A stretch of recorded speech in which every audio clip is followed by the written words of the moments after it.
अस्सलाम वालेकुम। आज हम इस वीडियो में ब्रोकन इमेजेस पोइम को डिस्कस करेंगे। ये पोइम लिखी है रॉबर्ट ग्रेव्स ने और इस पोइम का मेन थीम ये है कि इस दुनिया में आपको दो किस्म के आदमी मिलेंगे। एक वो पर्सन होगा जो कि कोई फ़ैसला लेगा, वो दूसरों से पहले मशवरा करेगा कि आया मेरा ये फ़ैसला ठीक है, क्या मैं सही सिमत में जा रहा हूँ, और एंड में वो सबसे मशवरा लेकर वो डिसीजन करेगा। तो दूसरी तरफ एक ऐसा आदमी है जो कि मशवरा नहीं करेगा, अपने आप पर बहुत ओवर कॉन्फिडेंस करेगा और एंड में अपने आप को किसी मुसीबत में या नाकामी में इन्वॉल्व किए खड़ा होगा। तो मेन मैसेज इस पूरी पोएम का यही है कि जब भी हमने कोई डिसीजन करना हो, हम पहले किस सबसे मशवरा करें और फिर अपने डिसीजन पर पहुँचें। तो चलें हम स्टार्ट करते हैं। He is quick thinking in clear images, I am slow thinking in broken images. वो ये कहते हैं मेरे जहन में जब कोई ख्याल आता है ना, तो मैं बहुत ही आहिस्ता आहिस्ता उसके बारे में सोचता हूँ, लेकिन मेरे जो मुखालिफ आदमी खड़ा है वो बहुत ही तेज़ है। कोई भी ख्याल उसके जहन में आता है फ़ौरन ही उस पर अमल कर देता है बग़ैर सोचे समझे। और नेक्स्ट क्या वो कहता है, he becomes dull trusting in his clear images. वो बिल्कुल डल बन जाता है, स्टूपिड बन जाता है, अपने दिमाग में आए हुए ख्यालात के बारे में सोच के ना उन पर जल्दी जल्दी फ़ैसला करके वो डल बन जाता है, स्टूपिड बन जाता है।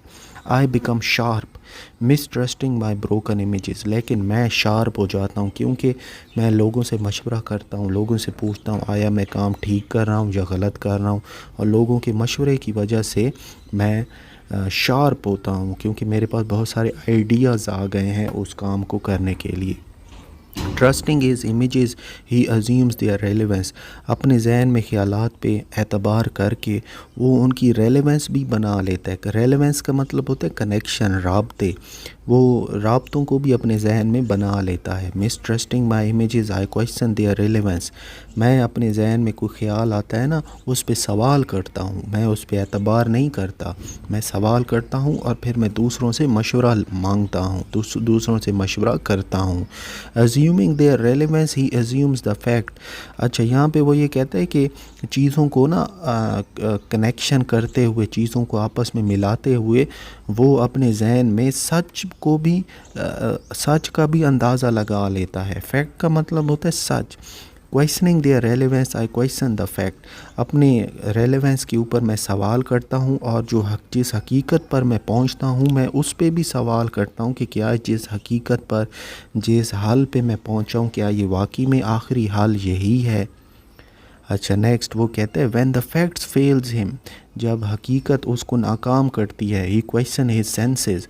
वो अपने हवास के ऊपर सवाल करता है कि क्या मैंने ये जो ब्लंडर कर दिया, ये जो गलत काम कर दिया, क्या मैं अपने होशो हवास में था। When the fact fails me I approve my senses. और जब मेरी हकीकत, जिस हकीकत पे मैं पहुंचता हूं, जब मैं उस पे नाकाम होता हूं, तो मैं अपने सेंसेस को एक्सेप्ट करता हूं, मानता हूं कि हाँ मेरे सेंसेस बिल्कुल ठीक काम कर रहे थे, इसलिए मेरा ये जो नतीजा निकला है इसमें मैं नाकाम हुआ हूँ, मुझे दूसरों से हेल्प लेना होगी। He continues quick and dull in his clear images. I continue slow and sharp in my broken images. कि वो डल होता जाता है, तेज़ी से काम करता है, ख्यालात दूसरों से मशवरा नहीं करता, वो डल हो जाता है, लेकिन मैं आहिस्ता आहिस्ता चलता हूँ और एट द एंड मैं शार्प हो जाता हूँ, मैं काफ़ी ब्रिस्क हो जाता हूँ, स्विफ्ट हो जाता हूँ अपनी ब्रोकन इमेजेस पर भरोसा करते हुए, अपने ख़यालात पे भरोसा करते हुए। क्योंकि मेरे टूटे हुए ख़यालात हैं, मैं अपने ख़यालात पे एतबार नहीं करता, दूसरों से मशवरा लेता हूँ और एंड में मैं काफ़ी शार्प हो जाता हूँ।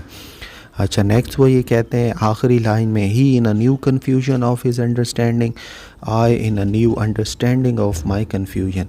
कि उसके जहन में जो भी अंडरस्टैंडिंग होती है, जो भी समझ होती है, वो उसकी कन्फ्यूजन में फंस जाता है। कन्फ्यूजन का मतलब होता है परप्लेक्स।